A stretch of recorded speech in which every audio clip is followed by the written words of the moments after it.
O Elrond foi um importante elfo na Terra-média, na verdade um meio-elfo. Só que muito antes disso, lá na Primeira Era, o pai dele, o Eärendil, salvou esse mundo. Sim, eu já falei nesse canal sobre a esposa do Elrond, sobre a filha dele, a Arwen, e os gêmeos Elrond e Elrohir. Já citei a mãe dele, a Elwing, e também já falei do irmão dele que optou por ser um mortal, o Elros. Mas para finalizar essa família de meio-elfos, faltava contar essa história do Eärendil em mais detalhes. Chamado de Eärendil, o marinheiro, ele já tinha esse nome que de certa forma era profético, pois significava amante dos mares em Quenya.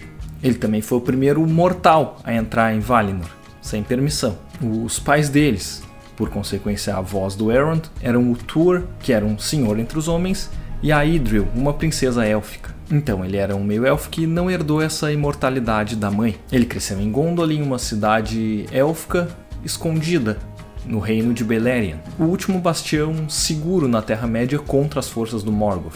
Só que um elfo chamado Maeglin queria sentar no trono de Gondolin e também queria ter casado com a Idril. Como ele não conseguiu nada disso, acabou entregando a localização desse reino secreto para o inimigo. O Lorde das Trevas então ataca Gondolin e assola a cidade com seu exército de orcs, balrogs, dragões, e ele nota que alguns poucos elfos conseguem fugir, mas ele os julga fracos demais para ter alguma relevância no futuro, e deixa pra lá. Esses elfos fugitivos, junto com alguns que eram de Doriath, se estabelecem no porto de Sirion. E quando o Tuor e a Idril resolvem que querem explorar o mundo, navegar, o Eärendil se torna o senhor desse povo e se casa com a Elwing, que, por questões que eu já relatei em um outro vídeo, nesse ponto tinha uma Silmaril, uma das joias do Fëanor. Ela também era fruto de um relacionamento entre elfos e humanos, e eles tiveram 2 filhos, o Elrond e o Elros. Só que, como é costumeiro entre todos os que têm algum nível de sangue élfico, o Eärendil começou a sentir aquela vontade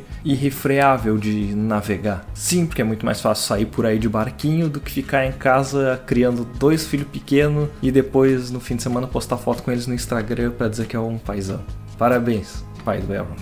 O fato é que o Círdan construiu para ele uma embarcação chamada Vingelot, que significa flor de espuma. E assim ele zarpou, deixando a Elwing nos portos de Sirion com 2 filhos para cuidar. Só que enquanto ele viajava, os filhos do Fëanor apareceram reivindicando a Silmaril que a mulher dele tinha. Em desespero, a Elwing se atirou ao mar e teria morrido, mas o Vala Umu interveio e lhe deu asas, e com a Silmaril brilhando em seu peito, ela foi procurar o marido. Ela consegue voar até o Vingelot e adormece nos braços do Eärendil. Ao acordar, já como uma humana, sem asas, ela conta tudo ao seu marido e relata sobre o reinado do Morgoth que ainda domina a Terra-média. Com a luz da Silmaril como guia, eles viajam até Valinor para pedir uma intervenção dos Valar. Gente, ó, como é que tá aquela terrinha média que vocês criaram? Dei um jeito, deu ruim. Tem um pessoalzinho lá oprimindo os mais vulneráveis. Se não tiver uma intervenção agora, daqui a pouco alguém vai inventar o capitalismo, o Twitter, o Facebook, aí já era. Desigualdade vai reinar para sempre. Daqui a pouco esse Morgoth fica bilionário e ao invés de distribuir a riqueza, ele vai querer fazer um foguete até Valinor. Só que a questão é que o Eärendil entra em Valinor sendo um descendente do clã dos Noldor que estavam exilados, e ele era um mortal e ninguém o convidou para ir até lá. A pena para isso seria a morte.